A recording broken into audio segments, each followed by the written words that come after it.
Earlier in the week, the Dolphins signed outside linebacker Emmanuel Amur to take the place of Stephon Anthony, who went down with a foot fracture. Dolphins Colts here in Week 12. Undefeated Dolphins taking on the Colts. Brock Osweiler making his last start once Tannehill returns next week. And here in Week 12, we'll start things off with Tannehill. Play action, hooks up with A.J. Derby for the first down.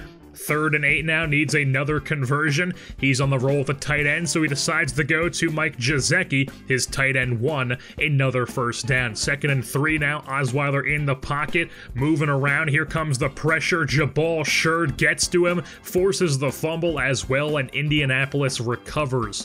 So Andrew Luck takes the field now for the Colts.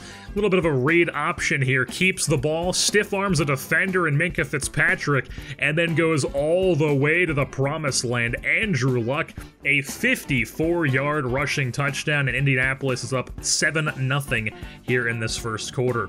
On their next drive, it's 3rd and 4. They need a conversion, and Luck is going to throw a ball right at Cordrea Tankersley, picked off by arguably the best DB on the team this season. And the Dolphins are going the other way with it. Osweiler is sacked on 1st and 10 by John Simon, pushes them back to 2nd and 20, and on 2nd and 20, Osweiler steps up in the pocket, throws a pick over the middle to Clayton Gathers, and he's going to run this one all the way back.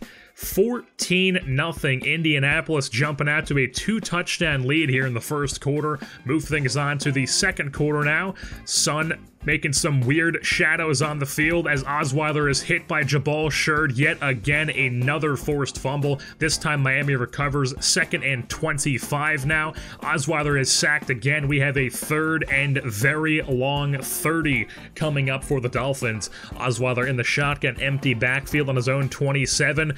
And he has A.J. Derby wide open. Nobody was covering him, and he's going to go all the way to the end zone. A 73-yard touchdown. What a way to convert on 3rd and 30. It's now a 14-7 game. Later on in the second, Osweiler play action. Over the middle has Devontae Parker first down. Inside the red zone now on the 17. It's 1st and 10. Sheard gets shed, but Woods does not. Picks up the sack. It's now going to be 2nd and 18. We pick things up on the drive on 3rd and 9 as Osweiler steps up, hooks up with Amendola on the 1-yard line. 2nd and goal on the 3 here. Handoff, or play action, I should say, and Osweiler is sacked. Forced the fumble as well, and it's going to be picked up by Indianapolis, so no points before halftime for either team. 14-7 is the score heading into the second half. Andrew Luck on the field, 48-yard line, finds Eric Ebron, and he's going to take this one all the way to the end zone. A 48-yard touchdown reception for the former North Carolina Tar Heel. It's now a 21-7 ball game. Nothing was going for the Dolphins when they took over on offense, but Matt Hawk, the punter for the Brand, pins them at the 4-yard line. Now on the 1, it's 2nd and 13. Raekwon McMillan takes down the running back Christian Michael in the end zone. It's a safety. 21-9 is the score, so the Dolphins take over on offense. 3rd and 21. Amendola, beautiful pass to find beautiful pass from Osweiler, I should say, to find Amendola, and then they would eventually get down to the 3, handed off to the best running back in the AFC East. He punches it in, makes it a 21-16 game. But then, 2nd and goal on the 1. Ball is swatted down by Josie Jewell into the hands of Rashad Jones, but the pick is called back on an offsides call. So then on 2nd and goal, Mack would just pound it into the end zone, and it's now a 28-16 lead for Indianapolis. We move things on to the fourth quarter here. Colts with the ball, Luck dropping back. He hooks up with Eric Ebron. Who else but another tight end? Breaks a tackle, eventually taken down inside the 10-yard line. 2nd and goal on the 6. Here comes Robert Quinn with the sack. Move things on to 3rd and goal on the 12. Another snapback, drop back from luck, and he's taken down by Cameron Wake this time. That's going to force the field goal team out onto the field. Vinatieri knocks it down to make it a 31-16 Colts lead. Now, Osweiler, 8 minutes left in the fourth quarter, needs to score twice to put his team back in this game. Osweiler hooks up with Parker on the deep pass. He's inside the red zone just like that. They would pound it in with Kenyon Drake as they give it to him on a pitch to the outside. It's now a 31-23 game.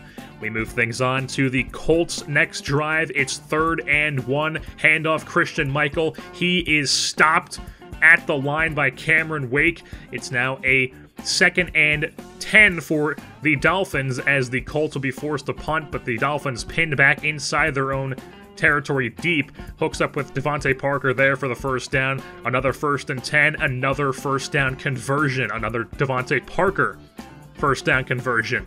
And then Amendola, or I should say Kenny Stills with a reception over the middle on 4th and 10 to convert. 3rd and 10, they need a conversion. This time it's Amendola.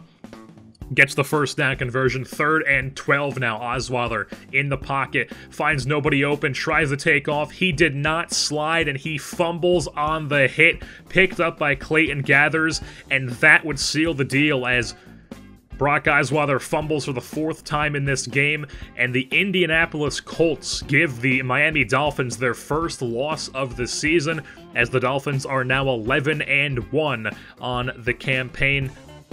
And Brock Osweiler threw the ball a lot. He was coming from behind the whole game, was 26 for 44 on the day, 434 yards through the air, only 1 touchdown and 2 INTs, and also fumbled 4 times. That was the big loss for them, as they had 5 giveaways in this game. Devontae Parker had a big day, though, 7 receptions, 120 yards, while the Colts, being typical Madden, only threw to their tight end and running backs. Their leading receivers was Marlon Mack, Jack Doyle, and Eric Ebron. After that, it was only Ryan Grant who had 2 receptions for 5 yards on the day. Everybody else was just a tight end or a running back because Madden is going to Madden. Jabal Shurd, 9 tackles, 4.5 sacks for him. He was the player of the game. With that being said, that's going to wrap things up for this edition of the Miami Dolphins franchise. Don't forget to tune in next time here for Week 13 as the Dolphins travel back home to play host to the Buffalo Bills in a user versus user game, Jersey-born versus Burns, the first matchup of Season 1. I've been your host, Jersey-born, and I am saying goodbye.